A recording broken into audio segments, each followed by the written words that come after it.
Pressure's a privilege, man, and you gotta have it. Diamonds are made from pressure. You're never going to do anything great or elevate anywhere that you want to get to without going through that pain. This is why most people will never be successful, because they're not willing to put the work in. And I don't care what anyone says, I'll outwork you any day of the week. You will never outwork me. It will never happen. Good leaders create other good leaders. I don't really teach my kids a lot. They just watch. I'm willing to do things that 99.9% of people won't do. That's the best mentorship story I've ever heard. What's up, man? What's going on, pal? It's good to see you. It's great to see you. Damn, I really prefer to do this in person. The phone calls are like, I'm over the Zoom life. This is way better. Dude, in person is where it's at, 100%. Do you have an office? Do you make people come to an office? I do, yes. Yeah. Yep. 5 days a week? 5 days a week. How do your employees feel about that?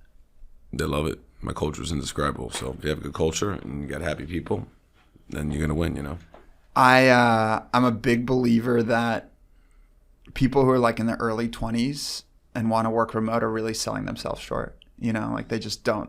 I agree. They don't have that opportunity to learn how to be elite. Frankly. It's funny though, because I've been doing remote way before even the COVID days, and people used to tell me I was crazy, but I just would say to myself, okay, if I can hire someone who is absolutely the best at what they do, but they're not in the office, and I can hold them accountable and make sure they're going to do what needs to get done to obviously continue moving forward, why wouldn't I do it? Still do think that there has to be, some type of structure where they are connected with the rest of the team in person. Yeah. So you have people nationwide or just mostly here in New York? Nationwide. Nationwide. Yeah. Okay. So my friend Josh here, we've been friends for a long time. Yep. You run the leading fitness franchise, as far as I know. Pretty badass company based here in Long Island. Long Island, yes, okay. Correct. Cool. Here's where I want to start. Every once in a while we do a Zoom call.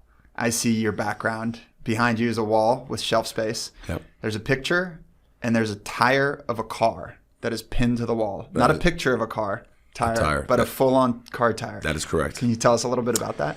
Sure. So I like to ship people tires. I've been shipping people tires for, probably close to a decade. And I only ship tires to people that I want to connect with. And I actually came up with this idea one morning when I was in my ice bath. Every morning I get up, first thing I do is I jump in my 27-degree ice bath. That's at 3:30. Oh, that sounds unpleasant. That's at 3:30 in the morning. So that's literally the first thing I do. I just go right into the thing. Yeah.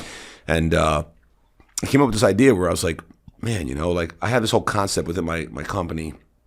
Our core values are the pillars of success. And the pillars of success spells out the word fuel. And the core values spell out the word drive. So I'm all into because we bring the van, we bring the workout to you, drive, fuel. And I was one day thinking about just a tire. And I was like, man, if I ship someone an 18-wheeler truck tire and I write on the tire, my drive and intensity will leave tread marks all over your floor. We need to connect. I think it's going to make a statement. And I can't believe this. That's how I went on Gary Vee's podcast. That's how I've met some of the let's pause right there. So you went on Gary Vee's podcast because of this? Yeah. So tell me about it. Well, Gary, in our interview, he'll say he threw out the tire, but the tire was a very important component to that story. Yeah. It was very, very important. So the tire on my wall, which we'll talk about in a second, is actually a regular car tire. I did that purposely, but usually I ship 18-wheeler tires. So huge, the big trucks. I guess I can't even. The big truck, the 18-wheeler truck, the big trucks. Yeah, I ship those tires. So, and I'll tell you, it's very funny because as I'm walking to the store to ship them, after doing this for so many years, the woman would run in the back. She hated me. And I'm very superstitious and very anal, OCD. So I have to pack the tire. I have to plant it a certain way. Yeah. It's got to be facing a certain way. I got to put this expanded bubble wrap in it so it doesn't move. And I have to tape the box. And I can't leave until the box goes out. Yeah. Because I feel like someone's going to screw with it because they don't like me there. Yeah. So I would literally I would just bring a chair and sit outside and wait until someone. I've been there. I once worked there for 4 hours before they picked it up. And the woman would literally say you can leave, sir. Yeah. I was like, yeah, I just feel more comfortable waiting until it goes out. And it's a superstition of mine because every time I've done that, I've been able to connect with the person I want to connect with. Yeah. And the one on my wall, about 5 years ago, about 4 years ago, I told everyone on my team I want to meet Phil Knight, the founder of Nike. So I don't know if you've ever read the book Shoe Dog, but it's probably, I love it. It's probably the greatest business book you ever read in your life. And I will tell you right now that I relate to that in so many ways, and I have my book that I have a book out now that I wrote a couple years ago, but my next book is going to be just like that Shoe Dog book. And I love Phil Knight. I just think the guy's incredible. And I told everyone I wanted to connect with Phil Knight, and everyone laughed at me. So just so you know, everyone that laughed at me, no one's on a team anymore. They've all outgrown the business. They couldn't make it, didn't have the resilience, mindset, the ability to push. And they all kind of like laughed at me. And I said, well, I'm a big believer that whatever you believe, you can achieve. And that is a fact. Whatever you believe, you can achieve. So I was like, you know what? I'm going to go out and get a big box. A big box so big that I could fit 4 or 5 people in the box. And I'm going to get, a heartfelt letter I'm going to put together. I'm going to get a canvas of Phil Knight in his younger years, a hardcover copy of his book, Shoe Dog, and a Firestone. So I bought all that, put everything in the box, and Nike made it very clear, if you do not put, a prepaid, envelope in the box, they won't ship it back to you. Now, I didn't want the tire back. The tire was just to send a statement. Yeah. So I literally shipped this out. They stated within 6 months to a year, you'll get something back, but most likely, due to the amount of packages Mr. Knight gets, you're most likely not going to get anything back. I shipped this out on a Monday. The following Monday, my door busts open. That giant box is back in my office. And I'm like, He's pranking you right back. I'm like, holy crap. So with the anticipation of like a 5-year-old child, I run with a scissor, open up the box. Oh, my God. What's in the box? Best gift ever. The signed canvas, signed book, Just Do It, and a signed tire. Now, again, I didn't want the tire. The tire was to send a statement. Phil Knight paid. That was $500 to ship that tire to me. I was going to ask you how much it cost. He paid to ship the tire back to me. Yeah. So that's what I put. That's an amazing story. I put it on the wall, and it's just a reminder when people come to my office that you can do whatever you want. You can do anything. How many people do you think have shipped a tire to somebody else to meet with them? Nobody. You've never met anyone because you've told the story before, I'm sure. Yeah, but I don't care. Like I share it because I know no one's going to do it. The amount of effort and time that's required. This is why most people will never be successful because they're not willing to put the work in, right? And I don't care what anyone says. I'll outwork you any day of the week. It's just you will never outwork me. It will never happen. Yeah. I will. If you're going to do 10 push-ups, I'm going to do 20. You're going to run a mile, I run 3. Yeah. That's just how it is. And I just have like, and again, I don't say this in like a cocky way. I'm just being very real. I'm just my competitive level is just not normal. Right.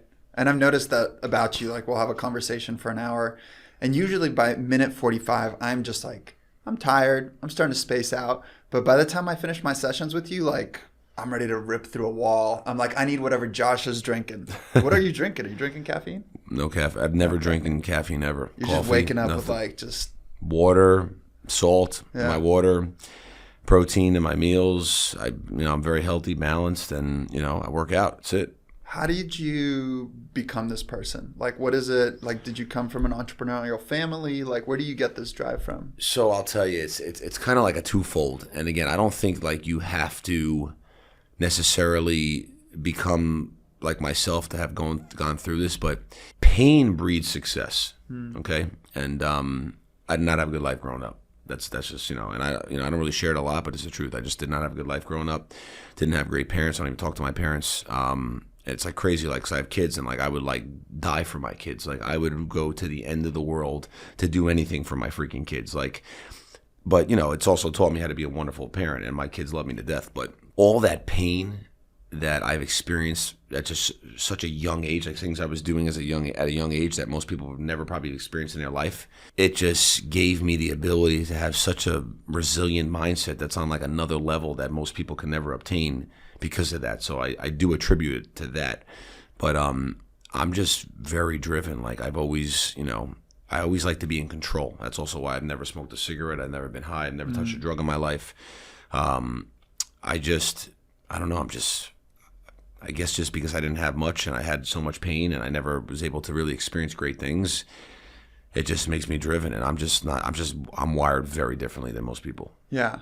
Yeah. I wonder, like, how much do you think of it as genetic? Because, when I think about people's childhoods, some people have a tough childhood and then it in some ways breaks them or detracts from their lives. It doesn't make them, for you, it seems like it kind of empowered you, made you stronger. I think, it really comes down to the type of character you have and who you're around, right? Look, here's the thing. If you look at the most successful people in the world, they've all been through a lot of tragedy. Yeah. Pretty much the majority of them have. It's just a fact. Like I constantly talk about being as uncomfortable as you can be on a daily basis will allow you to become more comfortable. Yeah. And, pressure is a privilege, man. Yeah. And you got to have it. Like, you're never, like, diamonds are made from pressure, right? Like, you're never going to do anything great or elevate anywhere that you want to get to without have to going through that pain. Did you have any mentors growing up that you could look to, whether it was your parents, your grandparents? So my grandfather actually used to be an entrepreneur. He was in a hardware business. Okay. And he had like a hardware store? He had a hardware warehouse that he would supply to other stores. And I used to work there when I was younger in the shop, right? And I never really understood it, but like he would, he was teaching me I was learning these things all the time, just like stocking shelves and teaching me how you got to get it done by a certain time, like creating like urgency and but you don't think about those things, right? But that also like kind of took over into other avenues of my life, like just in school, like I had to be first online to go out to recess. I had to be first at lunch. I had to, I always had this obsession with being number one with everything I did. Like always, like just super, super competitive, man, like on another level. So, he didn't stay in business that long. He had issues, and obviously these big chains came in and he went out of business. But that was pretty much the entrepreneurial side. Formative experience for you. Yeah. Yeah. Yeah. What sports did you play as a kid? Still play to this day, ice hockey, man. Okay. Played my whole life, and I still play. I love it. I feel like with your energy and your like intensity, you probably need that. I listen. It's funny. I was talking about this with someone the other day. I love working out, but I'm always thinking, right? Yeah. Everything I do, I'm pretty much thinking. Hockey is the only thing I do that I actually get away and I don't think. All I think about is scoring. Meditative. Yeah, it's very people like to go in a dark room and close their eyes. Like that is just so therapeutic to me. Yeah. And just feel amazing, man. Ice hockey? Ice hockey. Yeah. Ice hockey. Yeah. And you just got into it as a kid? Yeah, I've been playing since I'm 5 years old. Okay. Cool. And what can you do now? You're part of an adult league, or? Yeah, I got the same group of guys I play with every week. Yeah. Yeah, dark jerseys, white jerseys, and we play. I want to talk a little bit more because it sounds like you had a tougher childhood, and it sounds like you're providing a wonderful childhood for your kids. So later I want to talk a little bit about family and how do you set your kids up for success, knowing that maybe they won't have the same opportunity. Yep. I call it opportunities, but challenges that you had. Yep.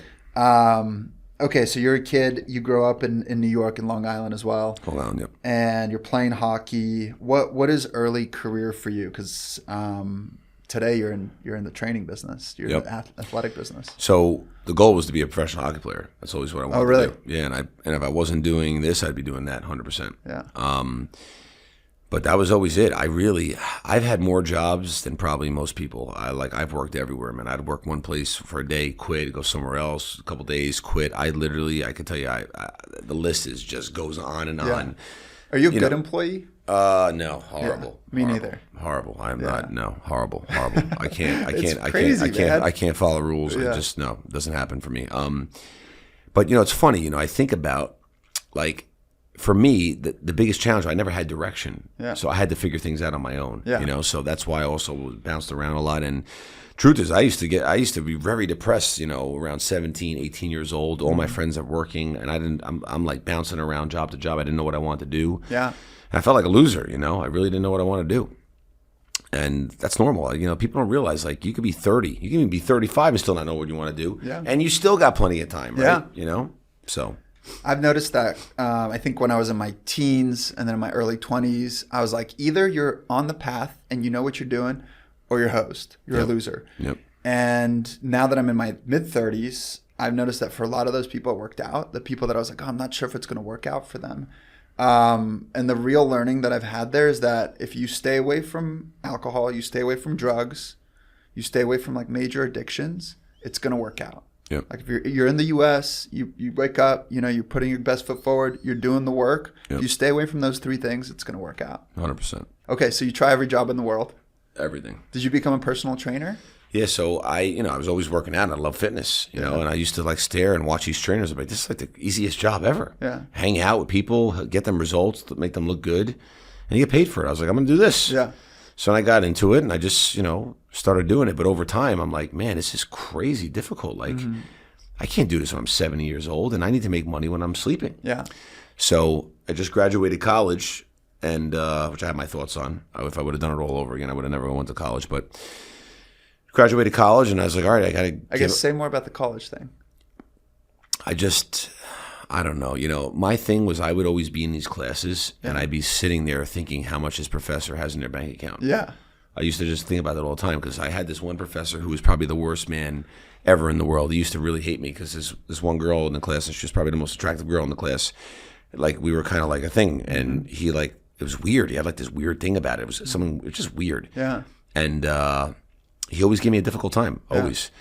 And, one day he called me out in front of the class, and I just actually said to him, I said, let me just ask you a question. How much do you make a year? Yeah. I'm just curious because you're bold. Because you're telling me, you're sitting here telling me. Yeah. He called me a dumb jock, and he's like, you're not going to do anything with your life. I was like, so I'm just curious. How much do you make a year? Yeah. And I just, it's like I went to a doctor not too long ago. I was talking about this on a podcast, and I was wearing a sweatshirt, so he couldn't tell I was in shape. And he's like, do you exercise regularly? It's so important. Yeah. And this guy's fat and out of shape. Yeah. So it's like the same concept. Like, right. You don't take advice from someone like that. And I'm listening to someone who's telling me they're going to be successful, and I don't know what I'm doing. So, look, if you're going to be a doctor, a lawyer, an accountant, yes, school's needed, right? But if you're going into business, the best way to learn business is to do business. Right. Like, people always ask me, what would you change? I wouldn't change anything. Every mistake. Here's the thing in business. You always get one chance. Right. You could screw up all the time. Just don't ever make that mistake again. Yeah. I've made every possible mistake you could make in a book. Yes. But that's how I've learned. Yeah. And I wouldn't change anything. Yeah. I wouldn't go back. I wouldn't be like, hey, you know what? I lost $300,000 one year because of something I did that was really stupid. I'm not going to go back and change it because I really learned something from it, and I will never do that again. Yes. I got in a huge lawsuit one time because of a mistake I made. Yeah. I will never do that again. Right. You got to live and you got to learn. Yeah. So school just was not for me, but I graduated, and what was your major? I was in business management. I didn't really know what I wanted to do, but I was told, you got to get a 9-to-5 job now. So I was making high six figures as a personal trainer. I was probably one of the top trainers in the area. Wow, doing that's very a lot well. of money. Yeah, average salary for a personal trainer is like $32,000. Wall Street guys making that. Yeah, I was making almost $200,000 as a personal trainer, and I said, you know what? I got to give it up. I gave up all my clients to take a $30,000 job working in a marketing firm, and thinking because I had to build up and start a career and climb the ladder. Yeah, and climb the ladder. And I'll never forget the first day I walked into this office. There was so much negative energy pouring through the walls that I felt like I wanted to die. Yeah. I was like, I cannot be here. This is horrible. I lasted there 3 months. I was like, you know what? I'm going back to training, but I gave up all my clients, so I had to start all over again. You know how discouraging that is? Yeah. And building up my clientele, one day one client came in late and she's like, Josh, I really wish you can come to my house. I just don't have any equipment. I just can't. I'm never here on time. It's because you're meeting them at the gym. I was meeting them at the gym. Yeah, at a gym I was working at. And I was like, man, this is such a simple idea. Yeah. No one's ever professionalized it. No one's ever created this category. I'm going to do it. Yeah. I got a van. Came with the name GymGuyz, an acronym for Get You Motivated, Goals Uniquely Yours, Zero Excuses. Okay. Stocked enough equipment to provide you, a fantastic workout 365 days a year, backed by our 3 C's, convenient, customized, and creative workouts. And I was like, I'm going to service clients anywhere. Home, office, pool, park, place of worship, hospitals, senior homes, assisted living facilities, daycares. And GymGuyz was born, and it took off like a freaking rocket ship. That's wonderful. Yeah. I do feel like sometimes the greatest friction is getting out of your house and going to the place. People got to drive to their gym. Yeah, but look at the stats. 90 is a true stat. 90% of people that have gym membership don't go. Yeah. If you look at the most successful gym in the world, and I'm not going to mention it, but the most successful gym in the world is based on you not going to the gym. Mm-hmm. Who's going to cancel for $10, $15 a month? It's a psychological play. They'll say, you know what, I go once a month. It's better than not going at all. Keep it. Yeah. That's it. Maybe I'll go more in the future. Yeah. But look, apps Wishful don't. thinking. Yeah, absolutely. Apps don't work. AI is not going to happen. And treadmills become the most amazing clothing racks. Okay, so you take this really simple idea. I'm going to bring the gym to you. Yep. There's too much friction in going. And then what happens? Because from there, you're still a personal trainer. Yeah, right? You're a personal trainer with kind of a unique idea. Well, I always knew I wasn't a personal trainer. Everyone used to I'll never forget. This is a funny story. So when I had hair back in the day, now I'm bald and beautiful. I can't even imagine you with hair, man. You look great like this. Yeah, well when I imagine you're just born like this. When I had hair, I used to go to this barber. Yeah. And I'll never forget it. This guy one time was making fun of me. It's very funny, but he's like, let me ask you a question. What's your daddy and mommy think, you trainer? That's what he said to me. I was like, oh, they're really proud of me. Yeah. He's like, really? They're proud of you? You trainer? Yeah. I wanted to be like, you're a barber. Like, what do you even say? you know? So these guys are like your stooges in life. You know, your teacher, your barber, your doctor. So I always remember that story. It's funny, but I always knew I wasn't a trainer, you know? And it's crazy that like people used to, you know, kind of tell me like, you know, you need to do something. Like, look, I have trainers in my system making real money. Like I also created this to give them an opportunity to have a career. Like most trainers just have jobs. Right. No one in a gym is going to tell a trainer, oh yeah, you know, you're going to be able to make 6 figures here and have an unbelievable life and have health insurance and have all these benefits. They want you to work like a slave, right? Being a trainer is not scalable. You can't do it forever. Right. So any trainer who's listening to this right now, come talk to me at GymGuyz because I can help you out with that. So anyway, I said, you know what? I'm going to create these career paths for these trainers.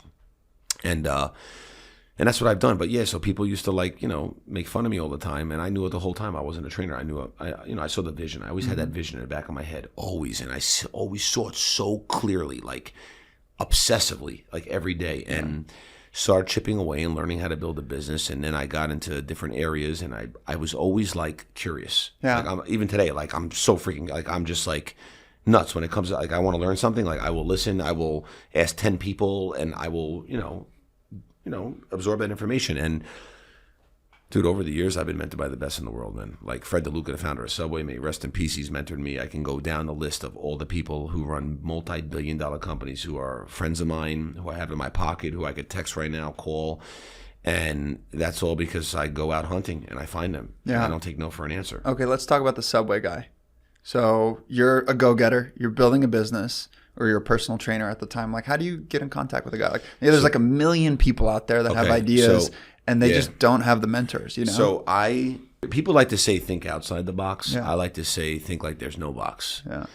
And I went to this franchise event where he was speaking at. And I just kept like going online and looking for information about him. And, you know, then I called the corporate headquarters.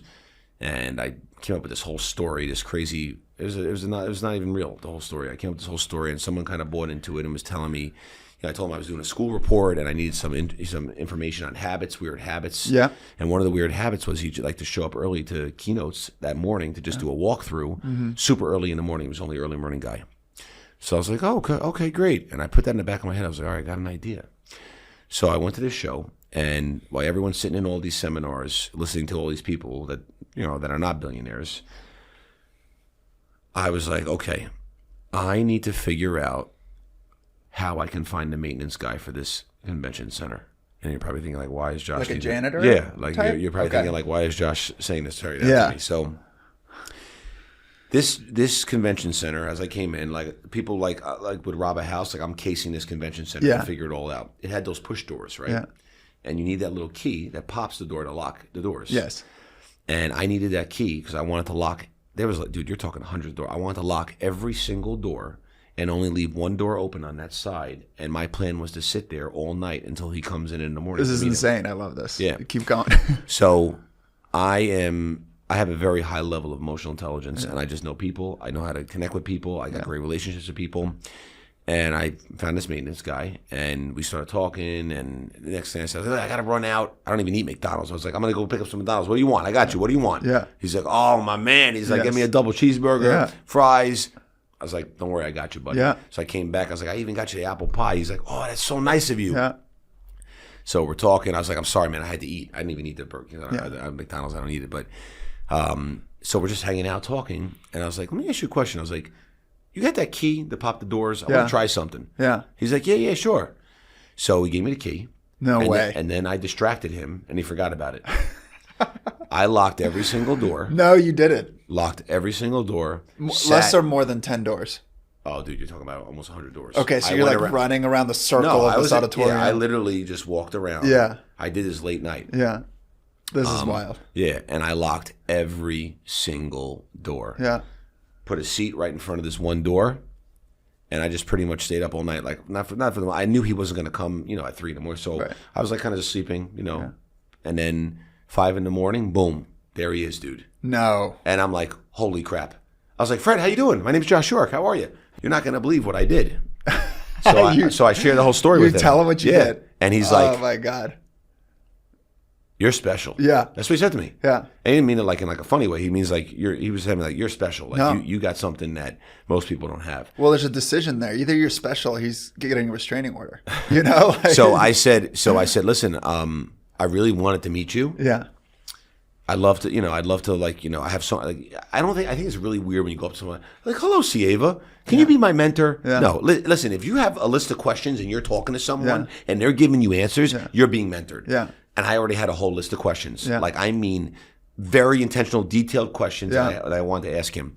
And I just started going through the list, and he's answering everything. Yeah. And I say, hey, Fred, can I maybe get your number? Like, if I ever have a question? Yeah, absolutely. Wow. Gave me his number. Amazing. And boom, done. Amazing.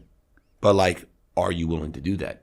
Right? Wow. Are you willing to do that? Like, I'm willing to do things that 99.9% of people won't do. That's the best mentorship story I've ever heard. So you go in, you find out that he has this morning habit. You find a way to figure out, when is this guy going to be at this auditorium? You come up with a plan. Like, this guy could show up at any time. He could show up through any door. Like, how am I going to corner him so that I can have this conversation? You also have the like emotional intelligence and charisma so that you don't come off weird when you show up. You know, you're warm, you're kind, you're engaging, right? Like you're not being abrasive or weird to him. You're not like, hey man, and you showed up prepared.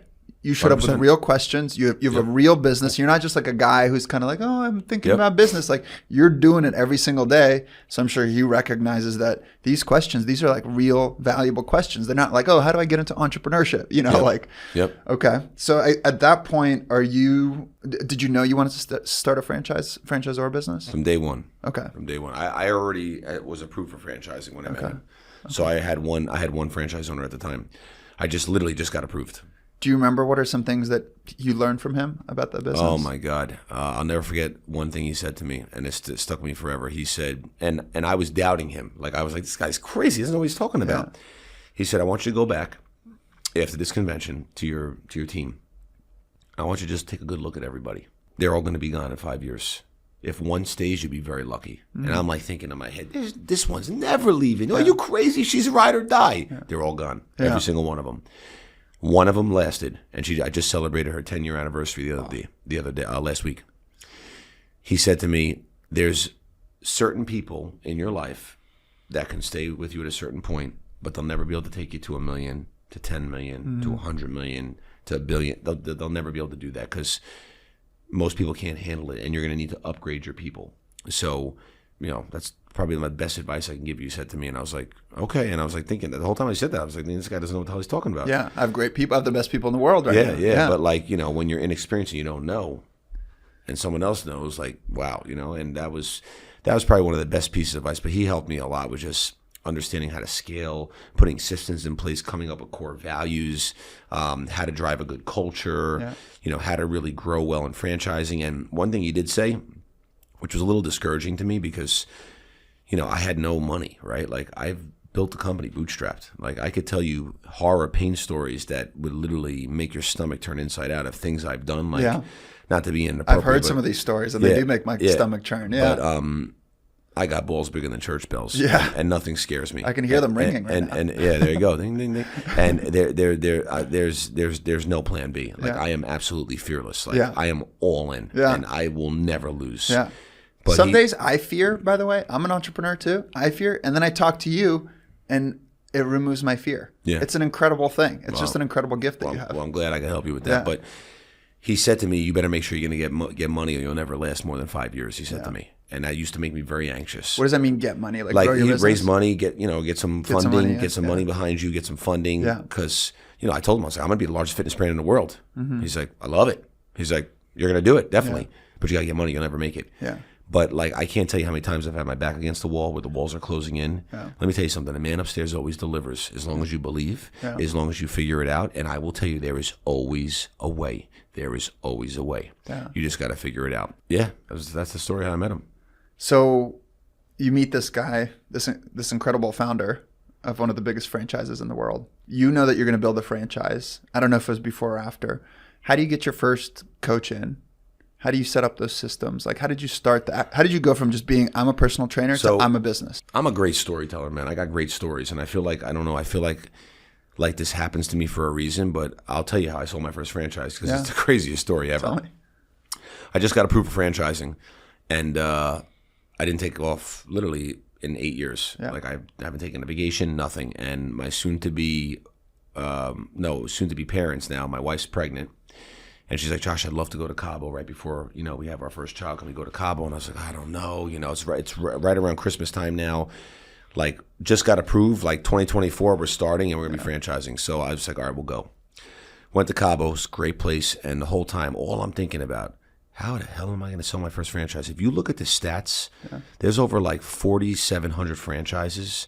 I think the number 70% or something never sell like less than 10. Like, they never get past 10. Yeah. And so if you just sell an 11, you're in the top 30 percentile of all franchisors, and there's like 5,000 of them. It's like crazy, man. Yeah. Like crazy. Yeah. And less than 2% ever break 200 where I'm at. Wow. Wow, man. Yeah. That's amazing. It's crazy. It's crazy. Congratulations. And I did it without funding. Like, now we're getting into a different level, but crazy stuff. But anyway, how am I going to sell this first franchise? How am I selling this first franchise? Oh, that's all I kept telling myself. And I was like, all right, we'll figure it out. So we get there. We didn't have time to make a reservation. We go to the buffet.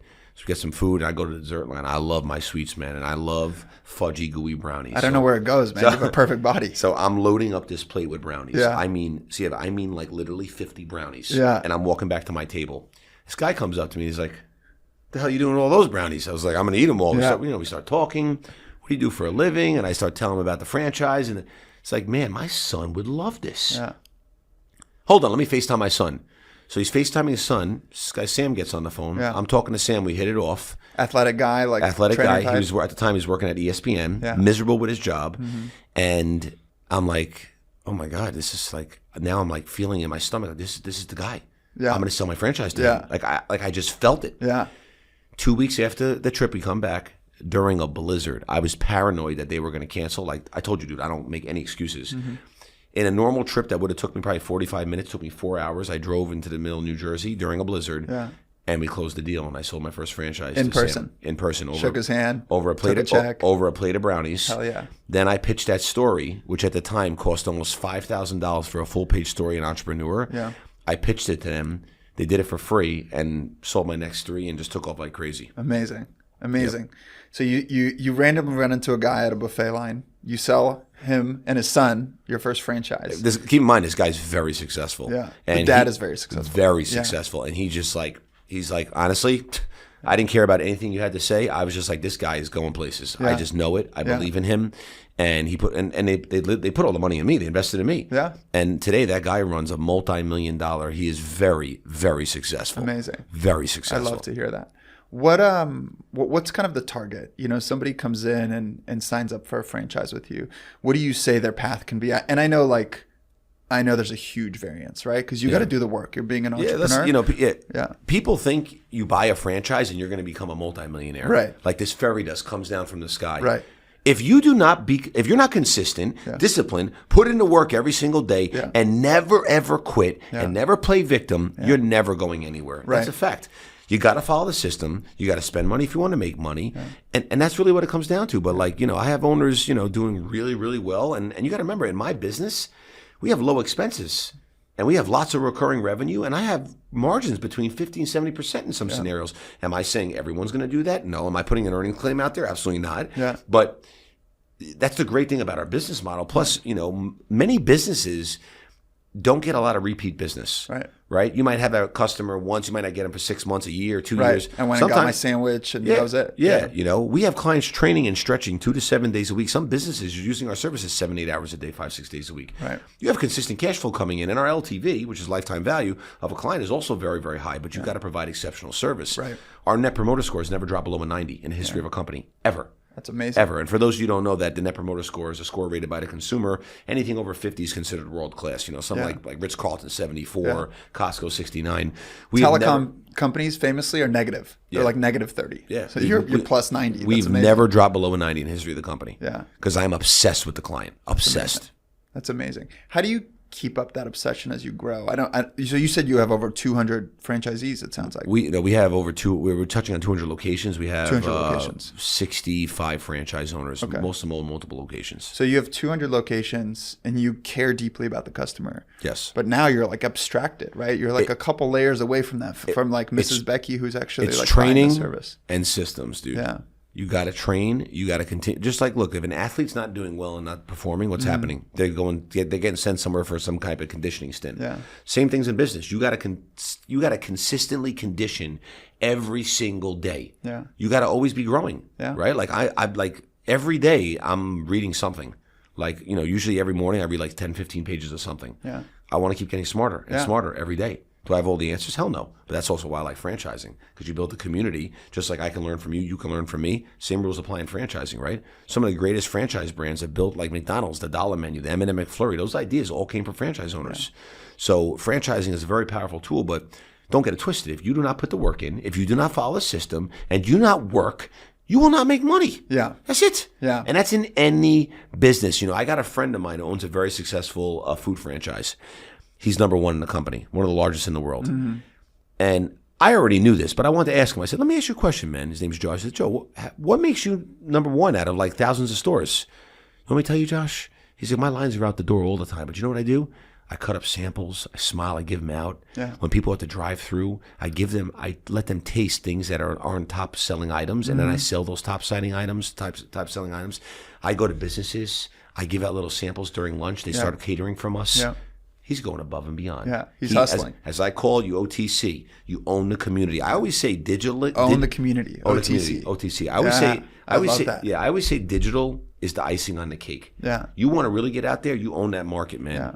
Everyone needs to know who you are. You're in there. You're at the local. Dude, you're at every chamber meeting. You're at the baseball games. You're at the PTAs. Yeah. You are in your damn face. Yeah. You will never catch me. Have you ever seen me not branding? No, I have no idea. Even in my suit. Yeah. If I'm wearing a suit, I'm branded in my suit. Yeah. My whole thing's GymGuyz'd out. Amen. I'll just open it up. It's all GymGuyz. Yeah. I am always branding. If you are not branding, shame on you. That's a missed opportunity. I've closed deals in supermarkets, pizzerias, getting ice cream with my kids. Yeah. So what other numbers can you share besides 200 locations? Like, where are you guys at scale? Yeah. So listen, we continue to, keep scaling and growing. Our goal is in the next, 3 years to be over 100 million. And we're on pace to do that. And it's extremely exciting. And people will be like, wow, that's crazy. Did you ever, think about that? But yeah, absolutely. I knew everything was going to happen. Yeah. I knew everything was going to happen, but you got to work hard. And there's going to be many setbacks. Like, I truly believe I'm 4 years behind where I could have been, because of all the mistakes I've made. Mm-hmm. But you got to live and you got to learn, and you can always go forward. Yeah, that's right. And you can't really trace the lines backwards, right? Like, you talk about all the mistakes you made along the way. Like, I made all those mistakes too, man. I just had to crash. Last night I was having dinner with a friend, and I was like, I'm not the smartest person in the room ever, but I'm willing to just crash through walls over and over again and learn, and do it at such a high rate that 5 years from now I know. I've learned so much along the way that I'm probably more knowledgeable than maybe somebody of my age, 100%. Yeah. I think that willingness to tolerate pain and just keep going at full speed, not just keep going. 100%, man. 100%. Yeah. I couldn't agree with you more. So let's zoom out for a second. You're already a top 10% franchisor, as you said, because most people don't make it past 200 locations. What types of businesses make for good franchise businesses versus a not good franchise business? Do you have any thoughts on that? Yeah, I think number one, it starts at the top, right? If you do not have a solid founder who's really willing to go above and beyond, that's a big no-no. That's number one. What does above and beyond look like? Be involved, right? Be involved. Be a good leader, right? Yeah. Lead, create. When you create good leaders, when you're a good leader, you create good leaders. So lead by example. And I feel like a lot of, so sometimes when people get to the franchise level, they try to take themselves out of it. Yeah. And that's not always the right move right away. Obviously you want to scale and work more on your business, less in your business, but you also want to, when I think about it, 90% of the reason, maybe even 95% of the reason I sign people on is because of me. Mm-hmm. It really is. That's really they believe in you. Yeah, that's what it comes down to. And then that makes them believe in themselves, right? Because buying a business is very scary. Yeah. And if you're nervous, you have some anxiety, that's totally normal. Yeah. And here's the fence. The difference is you want to get to the great side, It's over here. You got to go over the fence. And most people are not willing to do that because they don't believe in themselves, but they got to have that belief. But I think really, you want something that has lower expenses. You want something that's very easy to scale, and you want to make sure you have a business where you can have a lot of recurring revenue. Okay. That's the key, because there's lots of businesses out there, and you might have high ticket items, but how often are you moving, right? Like you got to really pound the pavement, right? It's not like, because you need a new customer every time, right? Yes, it's easy to say, not easy to do, right? Okay, so you want recurring revenue, you want low expenses, which means that for every unit served, you don't have a lot of expenses. You have big margin. Then I personally think it's crazy to go into the brick and mortar. I think it's crazy. Everyone used to laugh at me and just tell me, because there's just so much overhead. Like I was thinking about this concept in my area. Just to make rent, the rent was $31,000 a month. Wow. So think about how many services had to be done just to make rent. Yeah. Then you gotta pay electric. Then you gotta pay payroll. Yeah. Then you gotta pay miscellaneous stuff, maybe if things break or whatever. But stuff. it's all you need to be doing some heavy numbers to be making money. Yeah. And people don't realize, like, not many franchises make a lot of money. Yeah. Average franchises make about $50,000, $60,000. Mm-hmm. You have to own like 10, 15 locations to actually make a significant amount of money. Right. And it's just, you got to be smart about what you choose, and I knew from day one my journey was going to be much longer than others. Like, they say comparison is the theft of joy, but I think comparison's good to some degree because it can inspire and motivate you. But in some scenarios when it's like, like I'm doing what Phil and I did. I created a new category that never existed. Mm-hmm. It's going to be much harder. There's going to be a lot more to figure out. Sure. There's going to be a lot of mistakes. You have to educate the market. People aren't used to working out at home. You know how hard it was to get things moving digitally? Yeah. It took years. Yeah. We wouldn't get any leads. Right. Because no one ever knew it existed. Yeah. Like you had like the local guy who would just like, hey, I'll go to your house, but no one's ever scaled it at that level, right? Yeah. But now you get your pizza delivered, now you get your workout delivered. Yeah, and you're doing something really fascinating, which I imagine took even more friction up front, but makes a lot of sense, which is you're working with like schools and like special needs programs, and you're working with businesses. You're like showing up on site. Can you just talk a little bit about that? Because I imagine getting the first contract was a huge pain, but it seems to me makes a lot of sense. Huge. Right? Listen, we run PE programs for one of the largest private schools in the world. You run their PE program? We run the whole PE program. How many days? Kind of a week? 5 days a week. 5 days a week. 5 days a week. We're in like 20 some odd locations. Wow. We run big hospital chains, and we work with some of the largest corporations in the world. Yeah. Some are under NDA. I can't disclose the names, but. Yeah, we work with some very large businesses, and it's continuing to scale and grow. And now we're actually going to be onboarding this superstar pro who's going to just be all focused on just B2B stuff. So that's going to continue driving more revenue streams for the franchisees, because what we've been able to really focus on is taking our sales from 4,000 to 5,000 a sale to 400 to 500,000 a sale. Yeah, I love Arnold Schwarzenegger. I just love his story. He's like the American dream. Yep. Shows up from Austria with nothing, starts out in bodybuilding, and he's like a man with a vision. He has a vision, and he just goes after it, and he chips away. And one of my favorite sections in his biography is when he talks about how he created like the workout routine for the like when Bush was president, basically. Like he stood up this like, I don't really even know, like a department, basically like a department for like schools where he worked with like special needs kids about like teaching them bodybuilding, like working out, lifting weights. And he tells this story about, he shows up in a class. This is the first time he's doing it. There's like 15 kids in the class, and he goes to like the bench. So he finds like, he pulls out a kid. He's like, hey, like, why don't you try to go first, And the kid's kind of like timid, and, he's unsure of himself, and he lies down on the bench, and Arnold's like obviously holding the weights, he's just lifting the bar, and he gives it to the kid, and the kid just can't push it up. He just can't do it, and he notices the kid starts panicking, right? And he gives him a little bit of a hand, and he kind of just gently touches it, and the kid pushes it up, and he lands it back onto its holding. And then Arnold just talks about how he like looking at this kid, he has this moment of realization that this kid that came in very like timid, unsure of himself, all of a sudden, boom, feels confident. Like he's clear. He's like, wow, like I was accomplished in that motion. I just took a piece of weight. It was difficult for me, and I delivered it, and I landed it. And so when I heard about your program, like, you know, both working with kids and going to offices where like all people care about is like being healthy and fit these days. 100%. Well, listen, if your team is in good shape, take care of their health, they're going to outperform other companies. Yeah. That's it. Yeah. I totally believe that. Yep. I don't know if this is real or not, but I follow a guy on X, on Twitter. And yesterday he likes to post different ETFs. You know, he bundles his own ETFs. He's like, he creates his own categories, which is kind of funny. And the category he created yesterday was Fortune 500 CEOs that lift heavy weights versus ones that don't lift heavy weights. Right. And he shows like a massive outperformance in their stock price. I don't know if there's any correlation, but it's just kind of funny relative to our conversation. That's pretty cool. I want to talk a little bit about like relationships in business, personal relationships in business. You know, one of the observations that I love to read biographies. And one of the observations that I've had is a lot of my heroes, let's call them, had very supportive partners, like wonderful partners, you know. And I'm curious because we started talking about this earlier a little bit. I'm curious because sounds like you work like a ton of hours. Yes. So what does picking the right partner, I guess, mean to you? Well, I think it's the most important thing ever, you know. Honestly, I would even do things differently now, knowing what I know. What are some of those things? Just like making sure you're on the same page with everything. Like you don't really think about this when you're, you know, getting into a relationship. It comes with more experience over the years when you become more knowledgeable and more aware that, you know, you really need to make sure you're on the same page with everything. Like from how to raise kids to, you know, what your home life's going to look like. Are you an organized person? Are you not? Now, again, you have to have some give and take. Like not everyone's going to be perfect. That's just impossible. But, you know, I almost like kind of align it with hiring, right?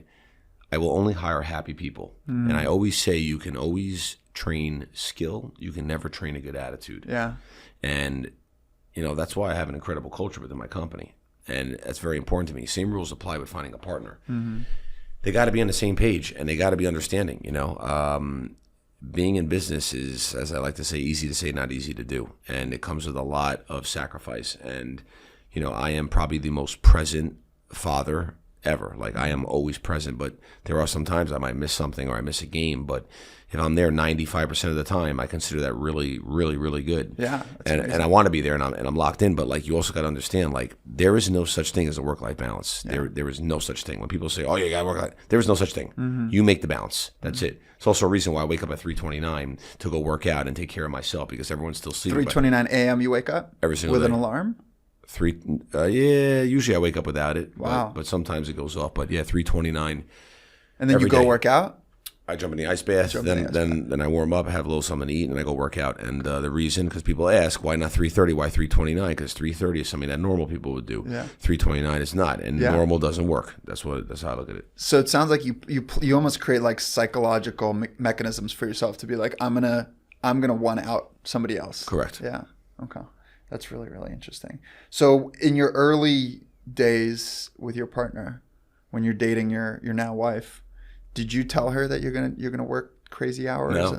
No. But she had a good work ethic, so I knew like we both worked very hard. Yeah. So I knew she would understand that, but I really never dove into like every single topic. I just got, you know, kind of lucky in this scenario that things aligned. Yeah.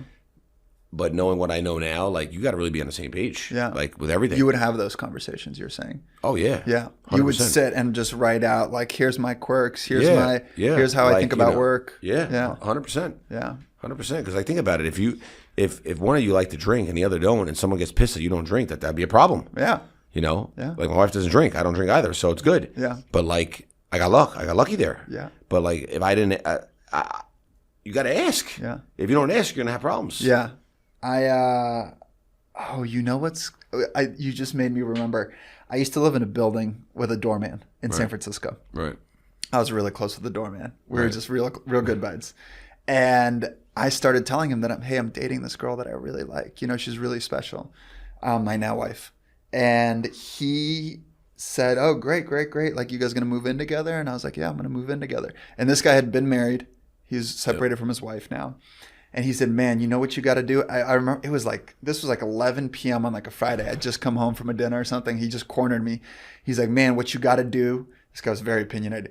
He's like, you got to just write down all of the weird quirks you got because you guys are going to move in together and like everything is good right now. But then like you're going to start doing things that like makes her uncomfortable and she doesn't know why you're doing it. Right. And you don't even know that you're doing it, you know? So he was like, you got to sit down, you got to write it down. And I remember that night, that Friday, I went upstairs and I pulled out an Apple Note and I just wrote down all of my little like quirks or things that I learned in my past relationship.